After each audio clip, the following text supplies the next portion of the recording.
सभी दुखों को हरने वाली गणेश भगवान की दूसरी कथा। एक गांव में एक कुम्हार रहता था। उसकी दो पत्नियां थीं।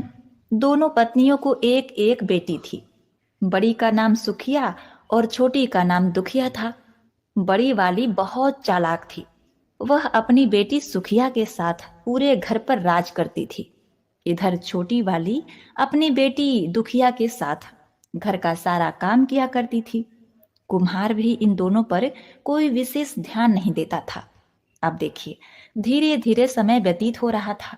एक दिन की बात है, कुम्हार की तबीयत बहुत खराब हो गई और उसने दुखिया को बुलाया और धीरे से एक गणेश जी की मूर्ति अपने बेटी को थमा दिया।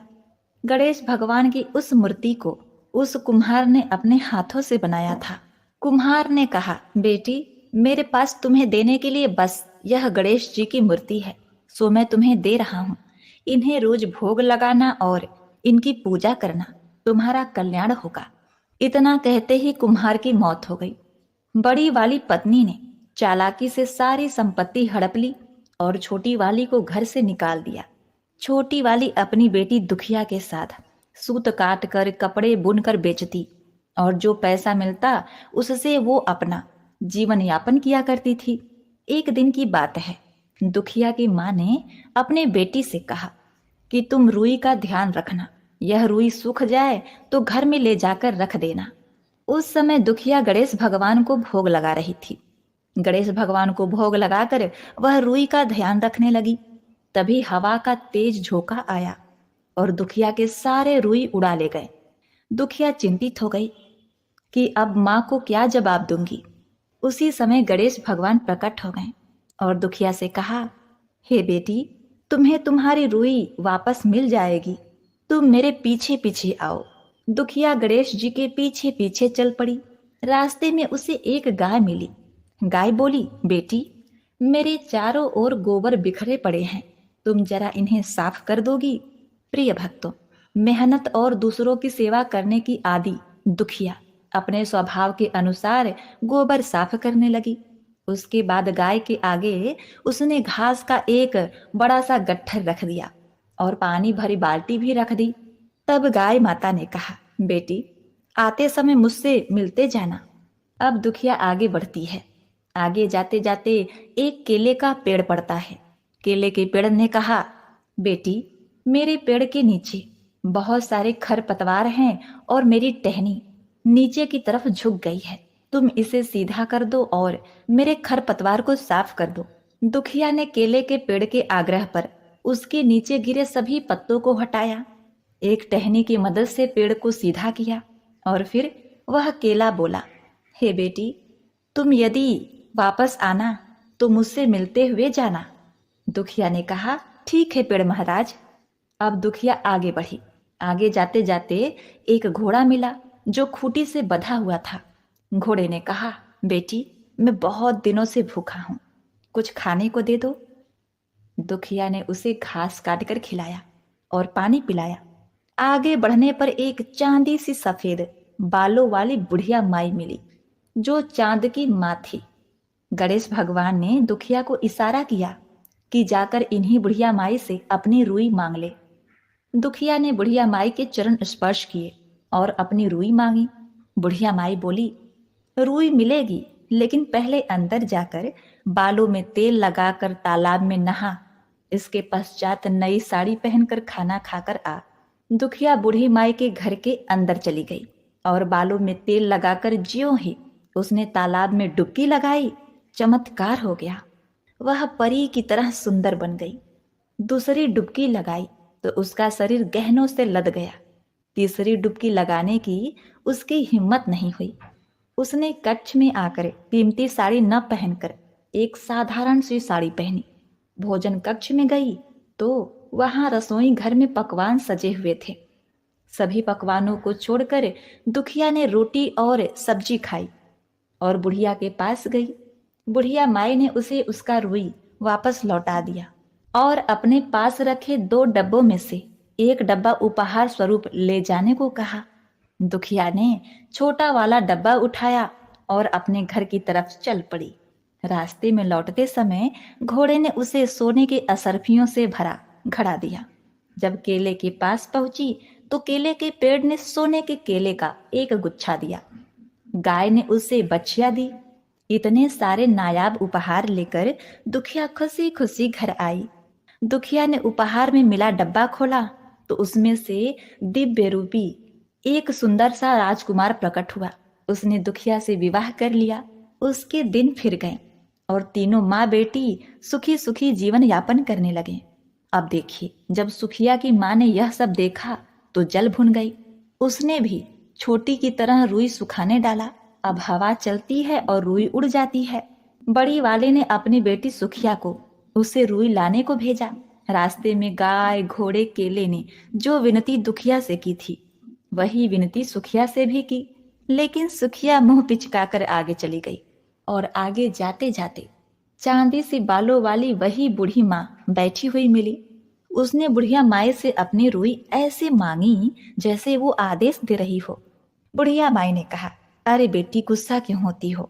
मेरे घर के अंदर जाओ और बालों में तेल लगाकर तालाब में डुबकी लगा लो और सुंदर वस्त्र पहनकर भोजन करके चली आना।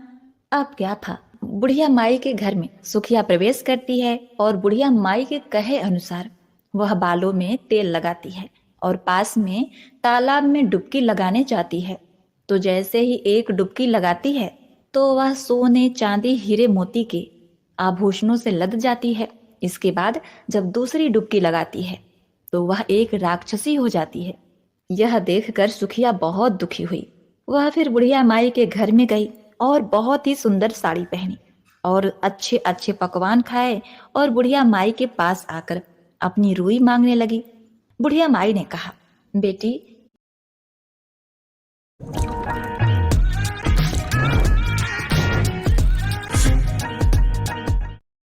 यह 2 डब्बे रखे हैं, एक छोटा है और एक बड़ा। जो भी तुम्हें लेना है ले सकती हो। सुखिया ने लालचवश बड़ा वाला डब्बा उठा लिया और यह सारी चीजें लेकर सुखिया आगे बढ़ती है और रास्ते में घोड़े के पास जाती है तो घोड़े ने उसे एक लात मारी। जब केले के पास जाती है तो उस केले ने उसके ऊपर छिलकों की वर्षा कर दी। गाय ने भी उसे सींग मारकर दूर फेंक दिया। रोती बिलखती सुखिया घर आई और माँ को सारी बातें बताती है। अब जब रात होती है तो उसने रात में वह उपहार वाला डब्बा खोला। उसने सोचा उसमें बहुत सारे हीरे मोती और जवाहरात होंगे, लेकिन उसमें एक बहुत विशाल अजगर निकला। उस अजगर ने सुखिया को निगल लिया और उसकी माँ रोती बिलखती घर से निकलकर भाग गई। उसकी माँ का सब कुछ खत्म हो गया, कुछ भी शेष नहीं बचा। प्रिय भक्तों, जो भी गणेश भगवान की भक्ति तन मन और धन से करता है तो गणेश भगवान उसे धन्य धान से सराबोर कर देते हैं, उसे निहाल कर देते हैं।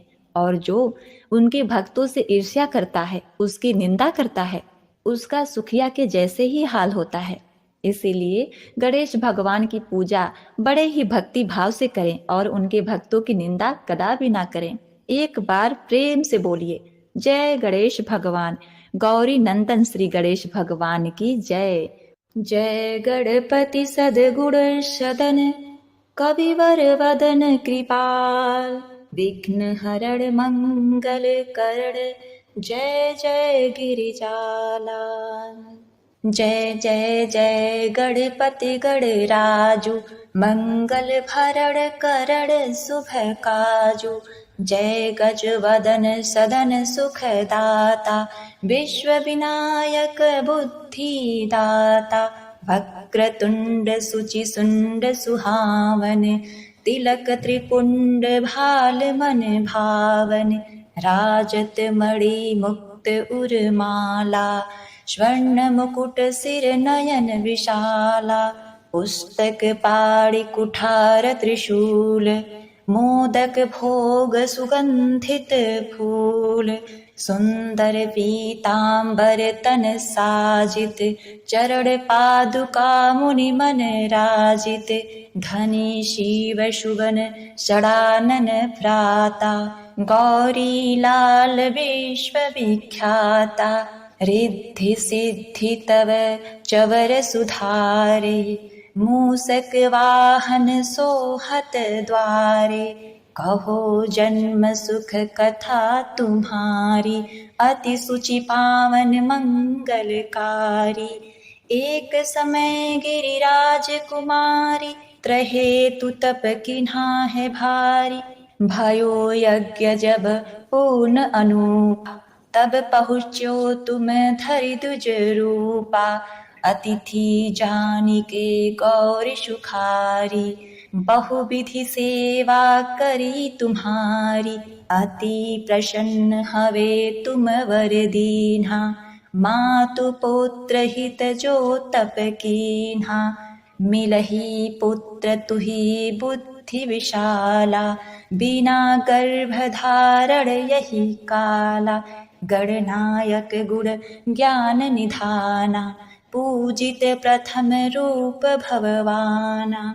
असि कही अंत धान रूप हावे, पालना पर बालक स्वरूप हवे।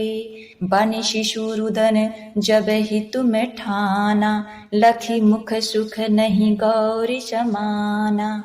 सकल मंगल सुख मंगल गावही, नाभते सुरन सुमन वर्षावही। शुभ उमा बदुदान लुटावही, सुर मुनि जन सुत देखन आवही। लखी अति आनंद मंगल साजा, देखन भी आए शनि राजा। जिन अवगुण गुनि सनि मन माही, बालक देखन चाहत नाही। गिरिजा कुछ मन भेद बतायो, उत्सव मोर न शनि तुम्हि भायो। कहत गते शनि मन सुख चाई, का करी हो शिशु मोहि दिखाई।